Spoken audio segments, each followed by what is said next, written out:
Welcome to Conversations with Masesi, where my guest and I talk about life, family, love, community, and everything in between. How were your holidays celebrated in your family? Did your family have special traditions? Joining me today is Anita and Mary to talk about those special celebrations. Welcome, ladies. Yeah, thanks, Masesi. It's so good to see you guys again. And let's continue about talking about the holidays, what's special about them, the celebrations, and the food. Yeah, that's the best part. No, Yeah. lots of food. Oh, yes, it is. Oh. I mean, food brings people together, absolutely, and having different traditions that you carry on. Because we're from a Ukrainian heritage, it's pierogies and cabbage rolls and everything in between that comes with that. And So celebrations are big. you know, they used to be bigger, and now we're okay with it being smaller. It's kind of nice being smaller. yeah. But yeah, trust me, when, you know, you have a mom that has such a big family. I mean, in my immediate family, I just have a brother. So, I mean, it was a lot smaller. But we grew up with mom's big family of That's right. so many boys and girls and aunties and uncles and cousins. And What was your favorite holiday moment? I mean, if I have to think way back, I mean, it has to be going to my Bob and Guido's farm for Christmas. We would celebrate what we would say English Christmas. Oh, okay. Because the Yes. Julian calendar is when Ukrainian Christmas is celebrated. So, I That's mean, we right. get, well, number one, we get to miss school. And we get That's the fun yeah. part. And it's winter. Yeah, and we would get to go to the farm, and all the cousins would be there, and yeah, I mean, the food was so good. Baba would be preparing, and All day preparing all food, day yeah. and prior, and because there were so many people. Like, can you imagine bringing in? I mean, and back then, I think almost everybody would come. I just don't. I try to Everybody recall. tried to come for Christmas and for Easter. And this so wasn't a big home. those were your guys' big holidays that you yeah. celebrate. Yeah, Yeah. Christmas was the biggest. Yeah, Christmas Okay. was the biggest one. I mean, we'd have, you know, just like on TV when they say, oh, you had to sit at the little kids' table. Well, I had to sit at the little kids' table. But then we'd have the big table in the kitchen, and they'd add on to the table, and it would go into the living room Yeah. because that's how many people there would be. I mean, there. Hence the cooking all day. Yeah. And there was always enough. I don't think we ever ran out. We always had lots of There food. was And always lots of food. Yeah. But what was your favorite meal? You know how everybody has this one thing they like when it's holidays. it was Everything. everything. It was, I mean, pierogies and cabbage rolls and dainties. I mean, I guess you always had to have all those lovely dainties. And because there were so many aunties coming, because that seems to be who would do the cooking, we'd have so many varieties of different things that we would taste. But honestly, the highlight was the pierogies and the cabbage rolls. So who's the best cook? Was it mommy or was it your grandmother? I don't even think I could this- compare. It was all good because it was all that same tradition Yeah. carried down, right? The pierogi making and what you put into them. And So that's where you got it from. So you got a Yeah. double dose of the yeah. best. Well, and now when we buy pierogies, we're always comparing them to our own, right? I can imagine Yeah. because when you know the homemade one, it's so hard to go to the store And and get cabbage it. rolls, And then I say getting the to dough Anita, right. you know, I still like ours better. She always says that. But don't you still make them? Somewhat, yeah. Okay. Not Okay. as much as what we used to. We used to start in the morning until late at night and cleaning up Oh, and yeah. everything. But I said, no more. That's too much to be It was doing. a big production because you'd Yeah. have to make enough pierogies to last you like, you know, the whole Yes, year, I've, right? I've seen how because they have to be rolled a certain way. Yeah. You can't mess that up. No, you don't want them to fall apart, right? Right, yeah. Yeah. That is so awesome. I so much like good food and company when the house is full and it's buzzing, everybody's eating, and there's taste of your heritage in front of us. Tell us more about this. Yeah, this is my Guido has been gone now for over 20 years, and after he had passed away, this was in memory of my Guido Dick Demeterco, which is my mom's maiden name, and it was called The Taste of Our Heritage. And my auntie had put it together, my auntie Sylvia, who is the youngest of all 15 children. She was actually the one that actually put together the cookbook, and it's just beautiful because there's a story inside, dedicated and loving memory of Dick Demeterco. Yes. And it says So he was born in each have? 1910 and he Oh. passed away in 2002.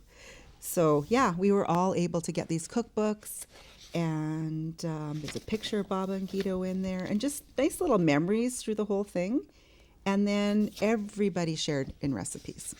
So there's a whole bunch of recipes in here that all of our families contributed to, which is kind of cool. I really, really like them.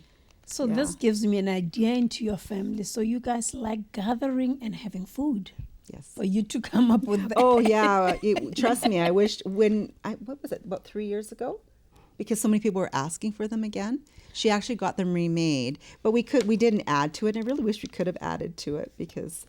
And do you sell them, or what do you do? We don't, just to our Just to the family. fam- Just to our our family. family. Oh, just only the family. Yeah, and okay. I got extras and we give them out to our friends as well because it was just a nice So Sydney's keepsake. getting one when she Oh, yeah. gets married. She already has one because she's moved out. Okay. And, I have one for Parker, and it's just kind of funny because stuff is really good when there's like When- stains on the page. I guess it's just really good recipes that we've tried and tried and tried. Over From the that years. book, which one is your go-to recipe, which is quick and easy and so memorable? Well, I'm not going to say, okay, I'm just going to share with you one that we like to make every year. And it's actually this mock fruit cocktail that you make out of something called a vegetable marrow. Oh. And yeah, you cut it up and you put sugar on it. And it sounds really odd. It's kind of like a zucchini. And you add in orange rind and lemon rind and pineapple. And you cook it. And it's so delicious. Yeah, I like it. Yeah, and that one I think is something very unique, and I think Yes, that's why I it like this. is, Like, there's especially the really ingredients. unique recipes. I'm in imagining here. the ingredients and thinking, I'll bring you some. I'll be making some this year. So. If you have, If I get in a vegetable vegetable marrow. Yeah. But honestly, like my daughter will grab this one out for baking because she loves baking. Okay. So she really likes this one cookie recipe that my Uncle Dimitro has in here for doing oatmeal cookies.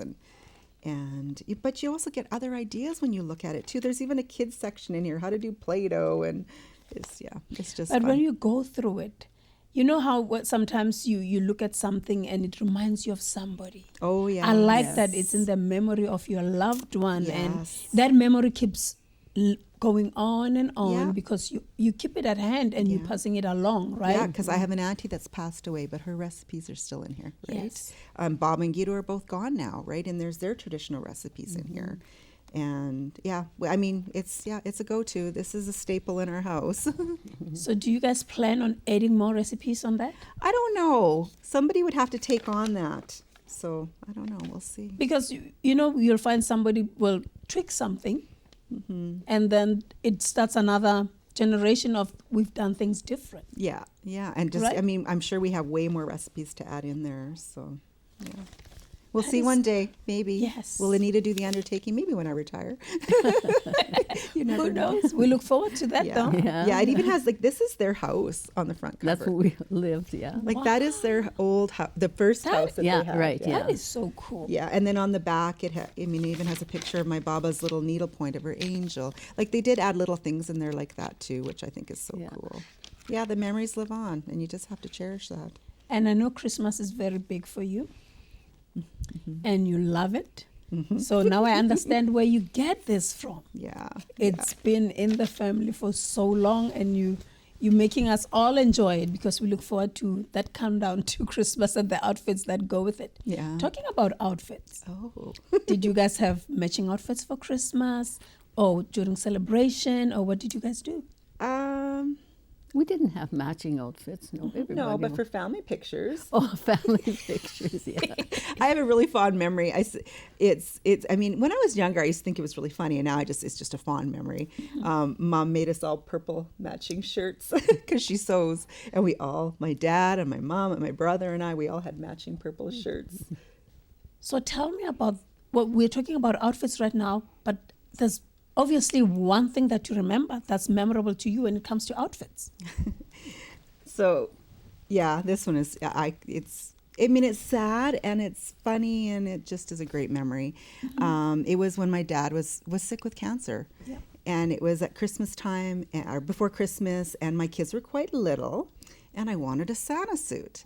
And yeah, sad times, but yet you can bring some joy into it because of course I wanted a Santa suit. So what does my one Auntie Anne do? She gets my uncle to bring over this red crushed velvet curtains that she just happened to have. Really? And it was enough material to make a Santa suit out of. So then from Auntie Anne, it went to my Auntie Evelyn, who sews, and she took the material home to make the Santa suit, and everything was going on. I actually totally forgot about the Santa suit because my dad ended up passing away that November.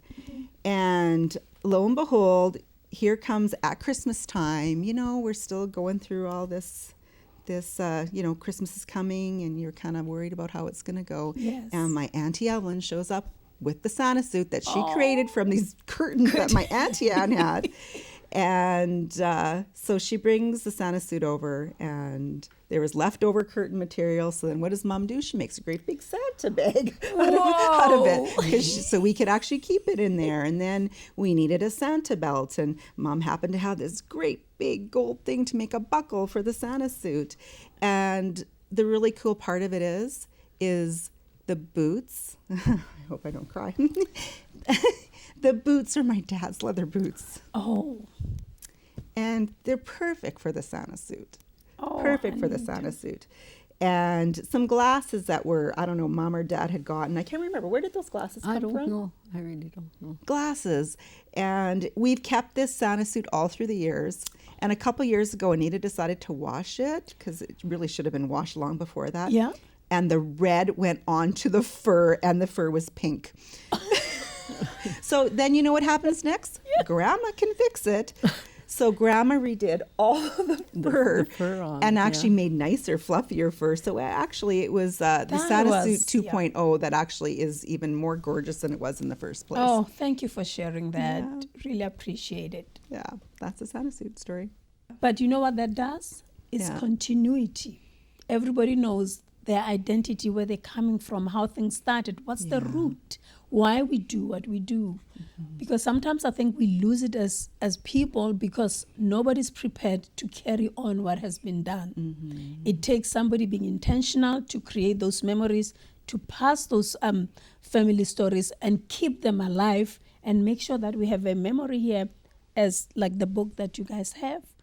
This is so awesome. I'm enjoying this. I'm loving it. And thank you for letting us into your family secrets and telling us about who you are, where you're from, what you do, and the things that you love. We don't take that for granted. We cherish it, and we really enjoy having you here.